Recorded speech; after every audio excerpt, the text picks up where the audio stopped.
मेजवानी मेजवानी मेजवानी वदनी कवळ घेता नाम घ्या मेजवानीचे. खमंग मेजवानी. देशस्थ कोकणस्थ ग्रामस्थ समस्त सिकेपी मालवणी आगरी आणि कोळी. मेजवानी मेजवानी मेजवानी. व्हेज नॉन व्हेज चमचमीत झणझणीत कोशिंबिरी आणि चटणी. जिभेला सुटलंय पाणी. मेजवानी मेजवानी मेजवानी. खमंग मेजवानी. याला जेवायला. हॅलो, खमंग मेजवानीच्या खमंग एपिसोडमध्ये मी ज्योती तुम्हा सगळ्यांचं स्वागत करते. काय ना मैत्रिणींनो, सणावाराचे दिवस चालू आहेत, गोडाधोडाचे पदार्थ तर घरी चालूच असतात. त्यातून सुद्धा काहीतरी वेगळं करायला हवंय ना. म्हणूनच मी आज माझ्या मैत्रिणींना खास तुम्हाला भेट करून द्यायला आली आहे. चला ओळख करून घेऊया माझ्या मैत्रिणीची. हाय अनघा. हाय.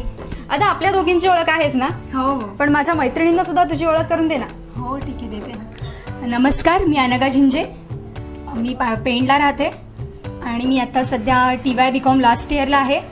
बरं, TY BCom अजून या व्यतिरिक्त काय करतेस तू? अजून म्हटलं तर मला नाटकाची खूपच आवड आहे. अरे वा. मी आत्ताच एकांकिका केली होती आणि युनिव्हर्सिटीसाठी सिलेक्ट झाली आहे. क्या बात आहे. आणि एक पात्री नाटक सुद्धा केलंय, झाशीची राणी आणि ब्रिटिश अधिकारी असं रोल केलंय, दोन्ही मिळून मीच केलंय. अच्छा, त्यासाठी पण सिलेक्ट झाली आहे. ओके. पण मग ऍक्टिंग आणि कुकिंग म्हणजे हे कोण शिकवतं तुला? माझी आई. अरे वा. आणि इथे दादा आणि वहिनी आहेत मला वाटतं. हा माझा भाऊ आहे आणि माझी वहिनी आहे. नमस्कार. काय करता दादा आपण? I am a mechanical engineer and just now I am at a job in Kalyan. Okay. Before 2 years I have completed my engineering. आणि आता कल्याणला राहावं लागतं म्हणून मी घरापासून ॲक्च्युली लांब आहे. मी तिथे फ्लॅट घेऊन राहतो, मी आणि माझी वाईफ. तुम्ही बघू शकता. सॅटर्डे संडे मला सुट्टी असल्यामुळे मी पेंडला येतो सॅटर्डे संडे. अच्छा. त्याच्यामुळे जेव्हा पण मी येतो तेव्हा माझ्या मॉमला मी फक्त म्हणजे हा पदार्थ बनवून द्यायला सांगतो की मला कस्टर्ड बनवून दे म्हणून. आवडीने सांगतो. एवढं अप्रतिम बनवते ती आणि तिने माझ्या बहिणीला पण तसंच शिकवलेलं आहे. अच्छा. पण मग इतर वेळी मीच करत असाल ना बहिणीच्या हातचे पदार्थ? हो हो. अच्छा. आणि बहिणी आपण काय करता? मी हाऊसवाईफ आहे सध्या आणि सध्या जॉबच्या सर्चमध्ये आहे. अच्छा. तुम्हाला आवडतं की नाही कुकिंग करायला? हो, आवडतं ना. आणि अनघाच्या हातचं काही टेस्ट केलंय? हो. काय आवडतं अनघाच्या हात? कस्टर्ड वगैरे. ओके. अच्छा, म्हणजे कस्टर्ड ही तुझी स्पेशालिटी आहे तर? हो हो आहे. आणि आज ही तू आम्हाला हेच करून दाखवणारच ना? हो हो, हेच सांग. अच्छा. बरं मला सांग, असं म्हणजे आपल्या वयाच्या मैत्रिणींना सगळ्यांना चटपटी तसं खमंग असं आवडतं, तसं गोड पदार्थ आज बनवणारच, तर गोडाची काही स्पेशालिटी आहे का घरात? हा, गोडाची आहे ना. म्हटलं तर आता आमच्या पेंडचे प्रसिद्ध पेढे, कंदी पेढे, ते आमच्या झिंजांचे प्रसिद्ध आहेत पेंडमध्ये.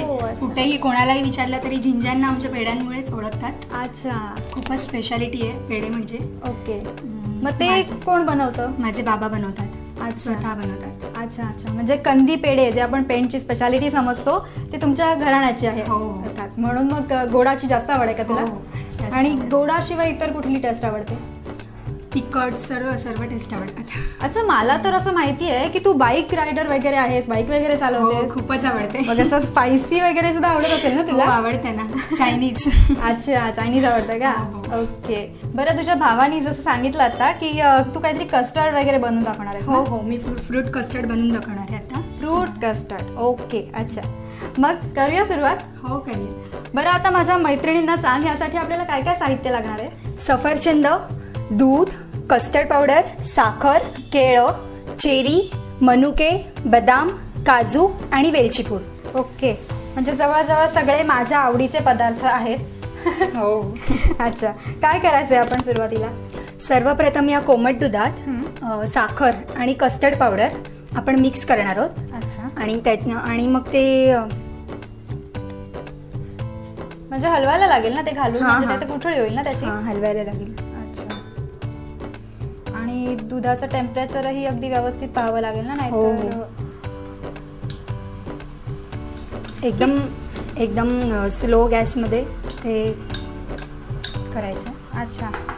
किती घ्यायचे क्वांटिटी साधारण आपण? क्वांटिटी साधारण 1 बाउल.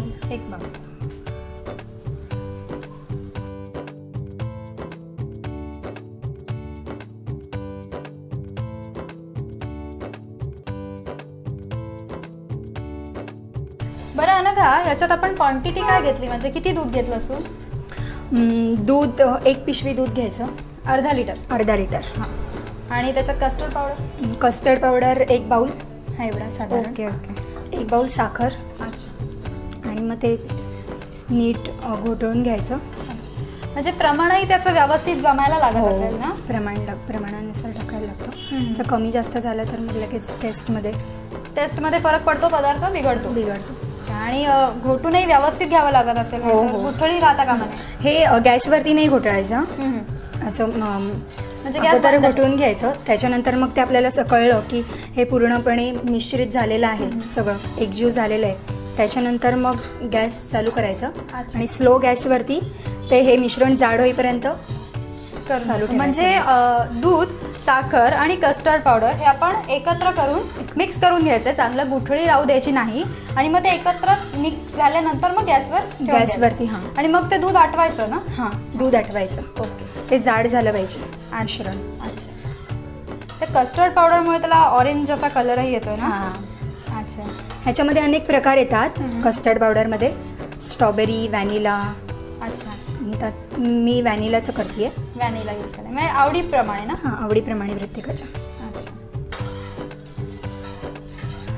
आता चवीप्रमाणे आपण ह्याच्यामध्ये थोडी वेलची पूड घालूया, साधारण 1 चमचा. अच्छा. आणि वेलची पूड ही स्पेशल असेल ना याच्यात, त्यामुळे त्याचा स्मेल त्याच्यामुळे प्रत्येकाच्या आवडीनुसार असतं. वेलची पूड कोणाला घालायची असेल नसेल त्याच्यावरती. पण वेलची पूड घातल्यावर साधारण मस्तच, त्यामुळे सगळ्यांना आवडते. स्मेल एक त्याची छान येते. तर हे मिक्स झालेलं आहे ना व्यवस्थित? हो, मिक्स झालेलं आहे. आता आपण गॅस लावूया. ओके. म्हणजे सगळं व्यवस्थित मिक्स झाल्यानंतरच आपण ते गॅस चालू केलं. आणि मंद आचेवर ठेवायचं आहे का? मंद याच्यावरती ठेवायचं एकदम. अच्छा. आणि आता हे 10-15 मिनिटं तरी असंच हलवत राहायचं. ते हे मिश्रण असं जाड झालं पाहिजे. म्हणजे आटवायचंय दूध? आटवायचं. अर्धी क्वांटिटी तरी झाली पाहिजे. हां. अच्छा. आणि आता बघा त्याचं एक वेगळंच कंटेंट तयार झालंय ना? आणि याचं मस्त जाड झालंय. पण मग आता ते गरम असतानाच पुढची प्रोसेस करायची आहे का? नाही, आता हे दूध आटवेपर्यंत गरम करायला लागतं. तर हे सगळं मिश्रण जाड झालेलं आहे, त्याच्यामुळे मी गॅस बंद केला. ओके. आता आपण हे सफरचंद टाकणार आहोत ह्याच्यामध्ये. सफरचंदाचे काप करायचे छोटे छोटे. आणि पण मग फळांचं आपल्या आवडीवर आहे ना? हां, फळांचं आपल्या आवडीनुसार पण आहे.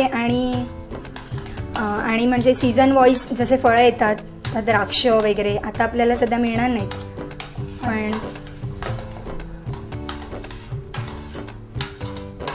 आवडीनुसार आणि सीझनल जी फ्रुट्स मिळतील त्यावर आहे.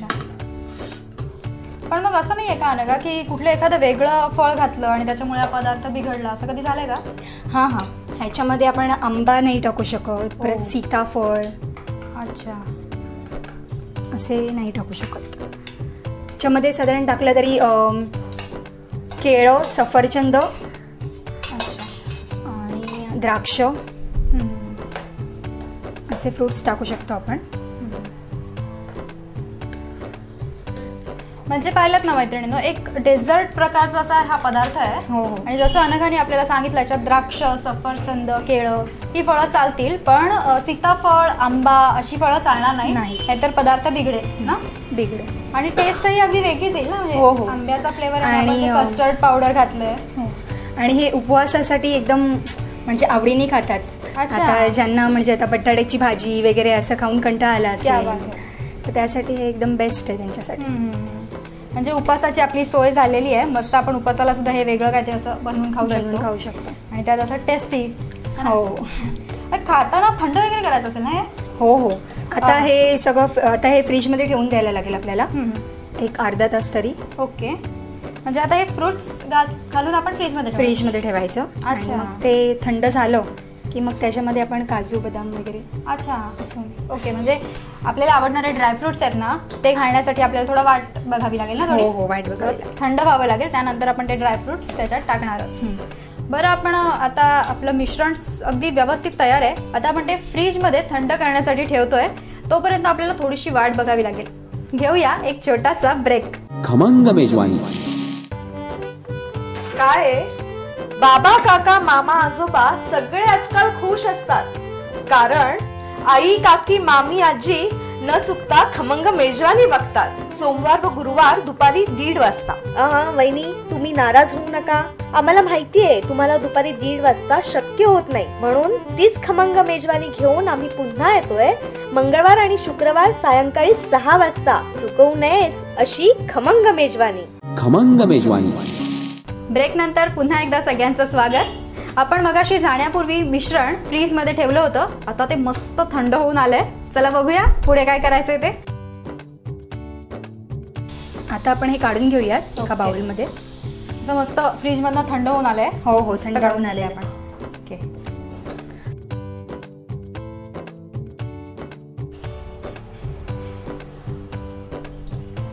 फ्रूट कस्टर्ड म्हणालं तर हे झालेलं आहे, पण आता हे आपण सजवण्यासाठी प्रत्येकाच्या मर्जीनुसार, कोणाला काही आवडतं आवडीनुसार.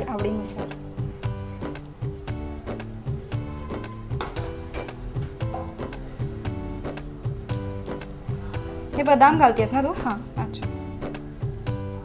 काजू, बदाम, पिस्ता असं काही आपण घालू शकतो.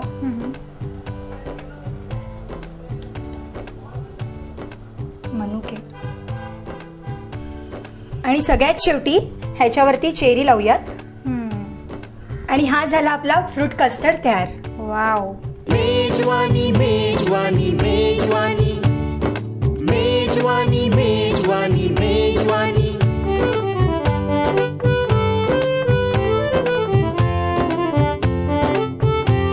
मेजवानी खमंग मेजवानी. ज्योती, आता हे रेडी आहे. आता तू हे टेस्ट करू शकतेस कसं झालंय. म्हणजे फायनली मगासपासून मी ज्या क्षणाची वाट बघत होते तो आलाय. हो, नक्कीच. आणि मी आता हे टेस्ट करणार आहे. आहा, मस्त थंडही झालंय फ्रीज मध्ये ठेवून. क्या बात आहे. मी आधी चेरी खाऊन बघितली तर चालेल ना? चालेल ना.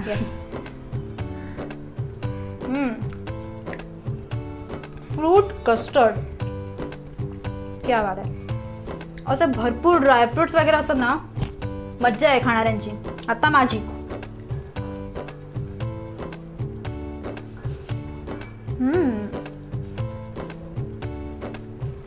क्लास. म्हणजे मी काही सांगूच शकत नाही तुम्हाला, इतकं छान झालंय. बरं आहे ना का, आज आम्ही इथे आलो आणि आम्हाला छान डेझर्टची एक रेसिपी तू करून दाखवलीस, त्याबद्दल माझ्या सगळ्या मैत्रिणींकडून तुला थँक्यू. वेलकम. मग मैत्रिणींनो, आजची ही रेसिपी कशी वाटली हे आम्हाला लिहून तर कळवाच. आणि आमचे पुढचे एपिसोड बघायला विसरू नका. पुन्हा भेटूया ना खमंग मेजवानीच्या नवीन खमंग एपिसोडमध्ये. तोपर्यंत बाय.